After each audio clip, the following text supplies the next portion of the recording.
इसमें कि निम्नलिखित में से कौन सा आरेख एक समान चाल को निरूपित करता है। देखिए भैया, कौन सा आरेख एक समान चाल को निरूपित करता है। इसमें ग्राफ के अकॉर्डिंग आपका प्रश्न आएंगे, पूछे जाएंगे। तो पहले स्टार्टिंग ग्राफ देख लीजिए, दूरी समय, ठीक है।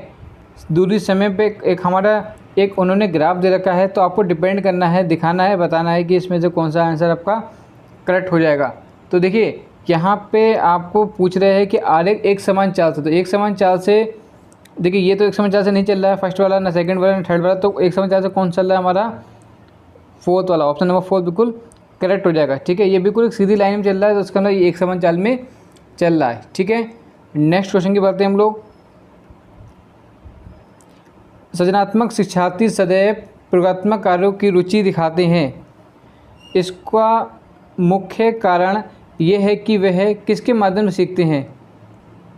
अनुकरण के, युगात्मक चिंतन से, अभिसारी चिंतन से या अपसारी चिंतन से। तो बताइए भैया किसके अनुसार सीखते हैं ये। वो कह रहे हैं कि देखिए सृजनात्मक शिक्षार्थी सदैव प्रयोगात्मक कार्यों की रुचि दिखाते हैं। ठीक है, रुचि दिखाते हैं, तो क्या हो जाएगा आपका अपसारी चिंतन। ठीक है, ऑप्शन नंबर 4 बिल्कुल करेक्ट हो जाएगा। ये बहुत ही महत्वपूर्ण छोटे छोटे प्रश्न हैं जो आपको बिल्कुल भी मिस नहीं करना है। ठीक है, देखिए होता क्या है कि इसमें जो बात करते हैं हम लोग अपसारी चिंतन की जो बात करते हैं, तो इसमें जो मेन वर्किंग जो होती है वो क्या होता है कि जो सृजनात्मक शिक्षार्थी सदैव क्या होते हैं, मतलब प्रैक्टिकली वर्क में रुचि दिखाते हैं सबसे ज़्यादा। ठीक है, नेक्स्ट क्वेश्चन की बात करते हैं हम लोग 123। कहानी सपेरों का एक प्रकरण, मतलब एक टॉपिक पढ़ाते हैं, उसका नाम है कहानी सपेरों की। ठीक है, शिक्षार्थी सांपों के संदर्भ में कुछ कथन इस प्रस्तुत करता है। हमारे देश में 4 तरह के जहरीले सांप पाए जाते हैं। एक बात ये कह रहे हैं वो, इन 4 जहरीले सांपों के नाम नाग, करेद, दुवैया या अफराई होता है।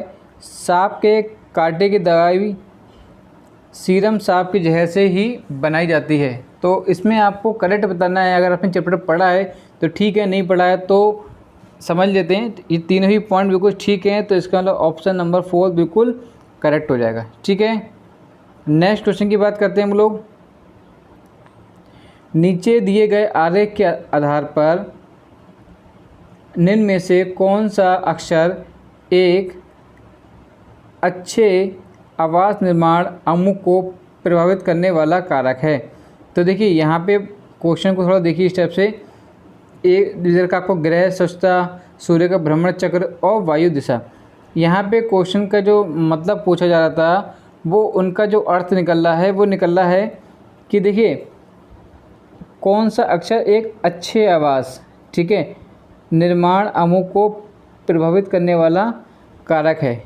ठीक है, तो देखिए यहाँ पे सबसे ज़्यादा कॉमन पॉइंट कौन सा आ रहा है, वो आ रहा है डी। ठीक है, तो ऑप्शन नंबर डी बिल्कुल करेक्ट हो जाएगा। ठीक है, नेक्स्ट क्वेश्चन की बात करते हैं। वायुमंडल में प्रदूषणकारी गैसों कार्बन डाइऑक्साइड, मीथेन, क्लोरोफ्लोरो आदि की मात्रा बढ़ती जा रही है। इन गैसों के ऊपरी वायुमंडल में एकत्र होने से पृथ्वी के तापमान में वृद्धि और जलवायु में परिवर्तन हो रहा है। इसके लिए जिम्मेदार मतलब कौन सी गैसों को कहा जा सकता है।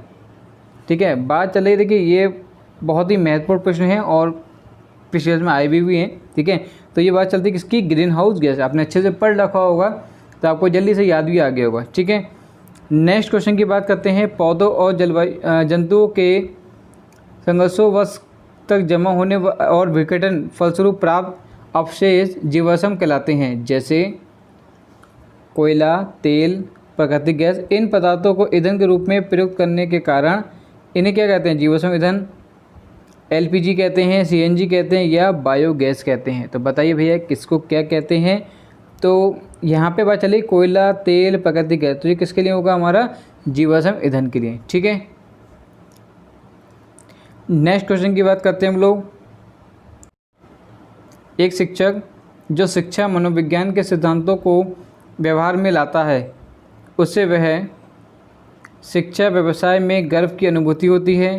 प्रश्नों के त्वरित तैयार किए गए समाधान प्रस्तुत करता है। बालकों की व्यक्तिगत आवश्यकताओं और न्यूनतम अपनी शिक्षण विधि को समायोजित करता है या अधिगम सिद्धांतों में तुलना करता है। तो बताइए भैया कौन क्या करता है? तो बिल्कुल सही है, ऑप्शन नंबर 3 बिल्कुल करेक्ट हो जाएगा। ठीक है, नेक्स्ट क्वेश्चन की बात करते हैं। छात्रों को प्रभावी ढंग से सूचनाएं संप्रेषित करने का एक माध्यम है। क्या माध्यम है? चार्ट्स एवं मानचित्रों के माध्यम से, ध्वनियुक्त फिल्म प्रोजेक्टर से, मौखिक उच्चारण एवं व्याख्या से, श्यामपट्ट प्रस्तुतिकरण से। तो भाई किससे है बताइए? वो कह रहे हैं प्रभावी ढंग से सूचनाएं संप्रेषित करने का एकमात्र साधन क्या है? श्यामपट्ट प्रस्तुतिकरण। ठीक है, मतलब ब्लैक बोर्ड। जिससे पहले ब्लैक बोर्ड ही चलते थे, ऐसे ये तो अब बाकी सब चीज़ें आज की टेक्नोलॉजी में आई हैं, लेकिन आज भी ब्लैक बोर्ड के अपना एक अलग टाइप है। चाहे आप जब बेसिक में जिस चीज़ की आप तैयारी कर रहे हैं, सबसे पहले आपको यही पढ़ाने का मौका मिलेगा, ना कि आपको वाइट बोर्ड साइन बोर्ड मिलेगा। ठीक है, नेक्स्ट क्वेश्चन की बात करते हैं। प्लीज़ चैनल को एक बार लाइक और सब्सक्राइब जरूर कर दीजिएगा। मनुष्य के कार्बन मोनोऑक्साइड के वातावरण में मृत्यु हो जाती है क्योंकि ये शरीर में विद्यमान के साथ संयोज करके CO2 बनाती है। ये उद्योगों में उपस्थित कार्बनिक द्रव्यों को अपचयित करती है। ये रक्त के हीमोग्लोबिन के साथ संयोग करके रक्त को ऑक्सीजन अवशोषित करने के अयोग्य बना देती है। ये रक्त को सुखा देती है। तो बताइए भैया कौन महत्वपूर्ण है इसमें?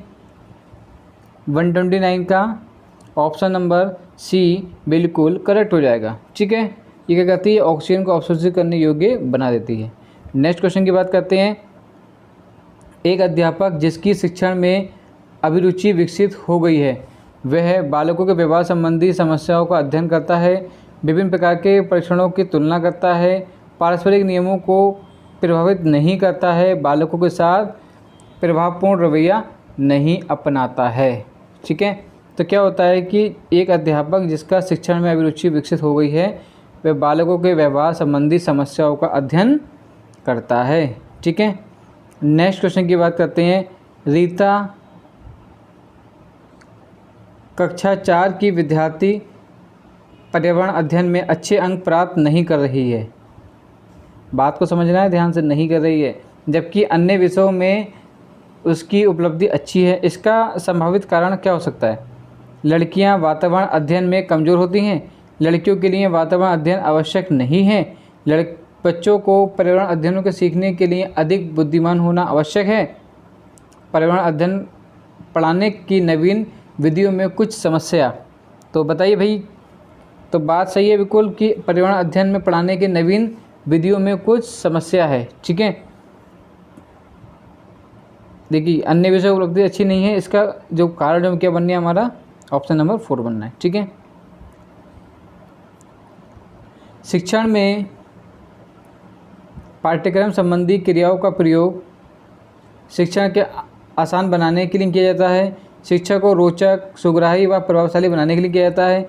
शिक्षा को आकर्षक बनाने के लिए किया जाता है। शिक्षक में सहायक प्राप्त करने के लिए किया जाता है। तो बताइए भैया किसके लिए कौन क्या किया जाता है? 132 का देखिए, तो 132 का ऑप्शन नंबर बी बिल्कुल करेक्ट। इस बात पर मुझे कि रोचक है, सुग्राही और प्रभावशाली बनाने के लिए किया जाता है। ठीक है, यदि कक्षा के बालकों को गृह कार्य दिया जाता है तो इनका उद्देश्य क्या होना चाहिए? इनका उद्देश्य बालकों को दंड देने के लिए, अधिगम प्रक्रिया को सरल करने के लिए, विद्यालय के स्तर को ऊंचा उठाने के लिए, बालक को घर में व्यस्त रखने के लिए। तो सबसे अच्छा जो ऑप्शन माना जाएगा वो कौन सा माना जाएगा? कि अधिगम प्रक्रिया को सुदृढ़ करने के लिए। ठीक है, ये बाकी सभी ऑप्शन कोई मैच नहीं करते हैं। नेक्स्ट क्वेश्चन दे रखा है, पहले जो नहीं वाली बात पे पहले अंडरलाइन कर लिया करें। शिक्षार्थियों को सतत और व्यापक मूल्यांकन का उपदेश नहीं है तो इसलिए कायदे से पढ़ना पड़ेगा ऑप्शंस को। शिक्षार्थियों में बोधात्मक, मनोप्रेरक और भावात्मक कौशलों का विकास करना, सीखने की प्रक्रिया में रटकर सीखने पर बल देना, अध्यापन और अधिगम प्रक्रिया को शिक्षार्थी केंद्रित कार्यकलाप बनाना और शिक्षार्थियों द्वारा सीखने हेतु उपयुक्त परिवेश का निर्माण करना। तो मेन बात आ रही है कि यहाँ कौन सा उद्देश्य नहीं है, तो देखिए रटकर सीखने पर बल देना है। ठीक है, तो यहाँ के अकॉर्डिंग ऑप्शन नंबर 2 बिल्कुल करेक्ट हो जाएगा। एक शिक्षक कक्ष में शिक्षार्थियों को खाद्य पदार्थों के परीक्षण के कुछ उपदेश निम्नलिखित रूप से प्रस्तुत करता है। कैसे प्रस्तुत करता है? फल और सब्जियों को बेमौसम उपलब्ध कराना, खाद्य पदार्थों के पोषण तत्व, रंग व स्वरूप को बनाए रखना, खाद्य पदार्थों को जीवाणु और रासायनिक तत्वों से होने वाले नुकसान को रोकना। तो बताइए भैया कौन सा करेक्ट हो जाएगा? तो ऑप्शन नंबर यहाँ पे सभी बिल्कुल करेक्ट बात आ रही है कि देखिए सभी चीज़ बिल्कुल ठीक कह रहे हैं, तो इसलिए ऑप्शन नंबर 4 बिल्कुल करेक्ट हो जाएगा। नेक्स्ट क्वेश्चन की बात करते हैं। पर्यावरण अध्ययन के शिक्षण के अंतर्गत इंटीग्रेशन से तात्पर्य क्या है? किसकी पता चलिए इंटीग्रेशन तात्पर्य क्या है? एक टॉपिक को पढ़ाने हेतु मतलब एक प्रकरण को पढ़ाने हेतु विभिन्न विषयों की सहायता लेना, प्रत्येक शिक्षार्थी को स्वगति से उन्नति करने का अवसर प्रदान करना, विद्यालय में पाठ्य सहगामी क्रियाओं का संयोजन करना, अनेक विषयों को एक दीर्घ अवधि वाले कालांश में व्यवस्थित कर देना। तो बताइए भैया बिल्कुल सही ऑप्शन जो हो सकता है, क्योंकि देखिए सभी ऑप्शन ठीक होते हैं, लेकिन यहाँ पे पता चलेगी कि एक प्रकरण को पढ़ाने हेतु विभिन्न विषयों की सहायता लेना है। ठीक है, क्या कहलाता है? इंटीग्रेशन से तात्पर्य होता है। नेक्स्ट टॉपिक की बात करते हैं हम लोग कि प्रायः शिक्षक छात्री इस तथ्य से सहमत प्रतीत होते हैं कि पाठ्यक्रम का निर्माण और पुनरीक्षण किया जाना चाहिए। शिक्षक एवं विद्यार्थियों के द्वारा, शैक्षिक व्यवसायों से संबंधित सभी व्यक्तियों के द्वारा, शिक्षकों और प्रशासकों के द्वारा, इन सभी के पारस्परिक सहयोग के द्वारा। तो किसके द्वारा हो सकता है भैया बताइए? तो बिल्कुल सही बात है कि इनके अकॉर्डिंग ऑप्शन नंबर 4 बिल्कुल करेक्ट हो जाएगा। ठीक है, क्योंकि इन सभी के परस्पर सहयोग के द्वारा। नेक्स्ट क्वेश्चन की बात करते हैं हम लोग। पर्यावरण अध्ययन की कक्षा में तकनीक के उपयोग ये सुनिश्चित करने के लिए किया जाता है जिससे कि मानक सामग्री का विस्तार और प्रभावशाली प्रसार हो, शिक्षार्थियों को आधुनिक तकनीक से पर्यावरण शिक्षा हेतु प्रेरित किया जाए। देखिए यहाँ पे एक बात ध्यान रखना, जैसे आपको पॉइंट अच्छा मिल रहा है तो उसको एक अलग फॉर्म में डाल दीजिए ताकि आप बाद में सोचने में दिक्कत ना हो आपको। ठीक है, पर्यावरण शिक्षा सर्वोपरि बने और उच्च मापदंड से प्राप्त किया जिसके सीमित अंतर्व्यक्ति संपर्क के कारण माध्यम गुणवत्ता में वृद्धि हो सके। तो ऑप्शन नंबर 2 बिल्कुल ठीक हो जाएगा। हमने आपको बताया था कि क्वेश्चन टैग को हमेशा सब आप तुरंत पहचान लीजिए ताकि आपको बिल्कुल दिक्कत नहीं आए। ठीक है, नेक्स्ट क्वेश्चन की बात करते हैं। निम्नलिखित में से कौन सी स्थिति श्रेष्ठ कक्षीय अनुशासन की घोतक है? तो आदेश, मान्यता, शांति, जिसका कक्षा में अवलोकन किया जा सकता है, कक्षा में अधिगम की उन्नत गतिविधि, कक्षा में अपेक्षित संयोग एवं समूह भावना, कक्षा में विद्यार्थियों का संपूर्ण विकास। तो किसके अकॉर्डिंग भैया होने चाहिए, क्या होना चाहिए? तो देखिए बिल्कुल सही बात है, ऑप्शन बी बिल्कुल ठीक हो जाएगा कि अधिगम की उन्नत गतिविधि। ठीक है, उन्नत गतिविधि की बात चल रही है यहाँ पे। नेक्स्ट क्वेश्चन की बात करते हैं। एक विद्यालय पाठ्यक्रम को सर्वोत्तम तरीके से परिभाषित किया जा सकता है। विद्यालय द्वारा विद्यार्थियों को विभिन्न क्षेत्रों में ज्ञानार्जन, विद्यालय द्वारा संगठित विद्यार्थियों का अनुभव, शिक्षण के लिए प्रयुक्त समस्त सामग्री एवं विधियाँ, विद्यार्थियों की समस्त क्रियाओं को सक्रिय बनाने की सामग्री। देखिए यहाँ पे बात चल रही है कि सर्वोत्तम तरीके से, सर्वोत्तम कैसे बना सकते हैं आप कि संगठित विद्यार्थियों का अनुभव। ठीक है, इससे आप इसको परिभाषित कर रहा है ये बात। नेक्स्ट क्वेश्चन की बात करते हैं कि निम्नलिखित में से रोगों का वह समूह चुनिए जो विटामिन ए की कमी से होता है। विटामिन ए की कमी से होता है, कौन सा होता है? रतौंधी होता है, बेरी होता है, स्कर्वी होता है, जियोथेरेपी होता है, स्कॉर्बिक रतौंधी होता है, ये रतौंधी जीरोपिथेलियमिया होता है। ठीक है, ये थोड़े से जो नेम होते हैं इंग्लिश में आपको बहुत अच्छे समझ में आ जाएंगे, लेकिन हिंदी में थोड़े से आपको कुछ ज़्यादा ही टिपिकल वर्ड लगते हैं। तो इसलिए इसको ऐसे क्वेश्चंस करने के लिए एक बार आप इंग्लिश का सेक्शन तो वो भी खोल के चेक कर लिया करें। ठीक है, चलिए इसका जो राइट आंसर हो जाएगा वो जाएगा रतौंधी और जीरोपिथेलियमिया। ठीक है, इस समूह जो है विटामिन ए की कमी से होता है। नेक्स्ट क्वेश्चन की बात करते हैं। सरिता अपनी कक्षा में पेट्रोलियम की अवधारणा को स्पष्ट करते हुए उसकी कुछ विशेषताओं का उल्लेख निम्नलिखित रूप से करती है। ये केवल समुद्री तल के नीचे पाया जाता है। ये बिना गंध वाला गाढ़ा द्रव है। ये बदबूदार व गाढ़ा द्रव है। ये गहरे रंग का होता है।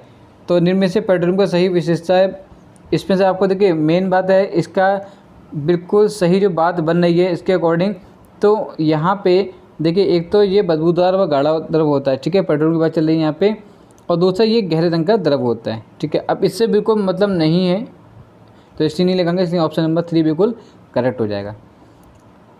किसके अलावा अन्य सभी बालक के विकास को आकार देने वाले वातावरणीय कारकों में शामिल है?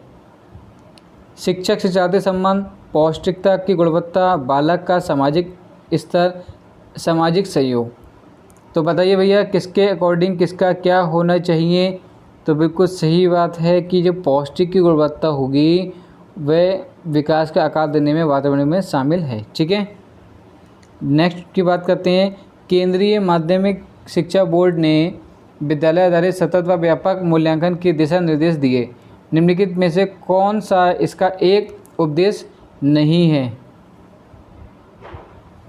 शिक्षार्थियों पर पढ़ने वाले दबाव को कम करना, शिक्षार्थियों को अपनी रुचि के अनुसार पढ़ने में छूट देना, शिक्षार्थियों को प्रवणता के निर्धारण के लिए अंकों के स्थान पर ग्रेडों का उपयोग करना, शिक्षार्थियों के निदान व उपचार के साधनों की व्यवस्था करना। तो शिक्षार्थियों को अपनी रुचि और अपने अनुसार पढ़ने में छूट देना है, ठीक है। तो ये इस घटक का उपदेश की बात करें कि इसमें नहीं है, तो इसलिए ध्यान से आपको समझना होगा। वो कह रहे हैं केंद्रीय माध्यमिक शिक्षा बोर्ड विद्यालय से सतत व्यापक मूल्यांकन दिशा निर्देश दिए हैं कि निम्न में कौन सा एक उपदेश नहीं है? तो शिक्षार्थियों को रुचि के अनुसार पढ़ने में छूट देना। भाई छूट क्यों दोगे आप?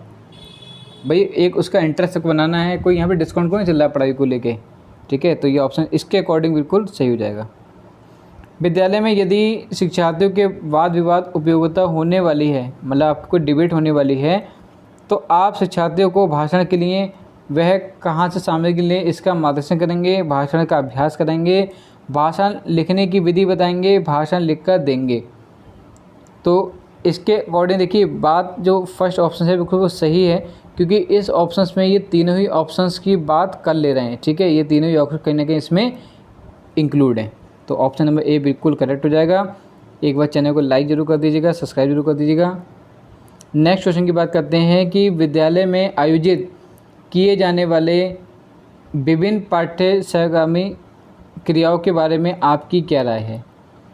तो बताइए भैया एज ए टीचर आपकी क्या राय होनी चाहिए? इसमें विद्यालय में पठन पाठन में बाधा पड़ती है, ये सभी शिक्षा के आवश्यक अंग हैं। इसमें शिक्षार्थियों एवं शिक्षक का मनोरंजन होता है। इसमें शिक्षार्थियों में सहगामी और सामाजिक गुणों का विकास होता है। तो बताइए भैया क्या होता है? तो बिल्कुल सही बात है, ऑप्शन नंबर 4 बिल्कुल करेक्ट हो जाएगा। इसमें शिक्षार्थियों सहभागिता और सामाजिक गुणों का विकास होता है। भारत के अधिकांश वन्य जीव संरक्षित क्षेत्र घिरे हुए हैं, घने जंगलों से, नदियों एवं झीलों से, मानवीय बस्तियों से, पर्वत एवं पहाड़ियों से, ठीक है। तो भारत का अधिकांश वन्य जीव संरक्षित कहाँ से हैं? मानवीय बस्तियों से, ठीक है। नेक्स्ट क्वेश्चन की बात करते हैं कि निम्नलिखित में से कौन सी विशेषताएं पूर्णतः ग्रामीण आवासों से संबंधित हैं? कृषि, बहुमंजिला, कंक्रीट की इमारतें, साधारण जीवन निरक्षरता, हरियाली, भीड़ बस्ती, बहुमंजिला इमारतें, कृषि, संयुक्त परिवार, अंधविश्वास, अच्छी हवा, हरियाली, रोजगार के अवसर, बस्तियां, अंधविश्वास। तो बताइए भैया। तो बिल्कुल सही बात है, कृषि, संयुक्त परिवार व अंधविश्वास, अच्छी हवा, ये बात चल रही है यहाँ पे पूर्ण ग्रामीण आवासों से संबंधित, ठीक है। नेक्स्ट क्वेश्चन की बात करते हैं। निम्नलिखित में से कौन सा मृदा के बंजर को हो जाने के प्रमुख कारणों से नहीं है? लेकिन नहीं वाली बात आती है, बार बार बताते हैं आपको कि उसको अच्छे समझना पड़ेगा आपको ऑप्शंस को, ठीक है। एक ही तरह की फसल को बार बार उगाना, ज़्यादा मात्रा में रसायनों का उपयोग करना, खेतों में बड़े ठोस अपशिष्टों को हटाना, खेतों में सिंचाई व्यवस्थित रूप ना करना। तो बताइए भैया। तो बिल्कुल सही बात है, खेतों में बड़े ठोस अपशिष्टों को हटाना है, ठीक है। वो कह रहे हैं कि बंजर हो जाने के प्रमुख कारकों से नहीं है, तो ऑप्शन नंबर 3 बिल्कुल करेक्ट हो जाएगा। नेक्स्ट क्वेश्चन की बात करते हैं, लास्ट क्वेश्चन था कि आजकल लोग अधिक से अधिक व्यक्तिगत वाहनों का प्रयोग करने लगे हैं, मतलब अपनी पर्सनल अपनी बाइक कार जो भी ले रखी है, इस गतिविधि का प्रभाव निम्न में से क्या होगा? हवा में छोटे कण की बढ़ोतरी होगी, प्राकृतिक संसाधनों में कमी होगी, ध्वनि स्तर में बढ़ोतरी होगी या उपरोक्त सभी होगी। तो बिल्कुल सही बात है भाई, ये तीनों ही पॉइंट बिल्कुल करेक्ट हैं, तो इसलिए ऑप्शन नंबर 4 बिल्कुल करेक्ट हो जाएगा। Thank you so much watching this video. Please like and subscribe my channel.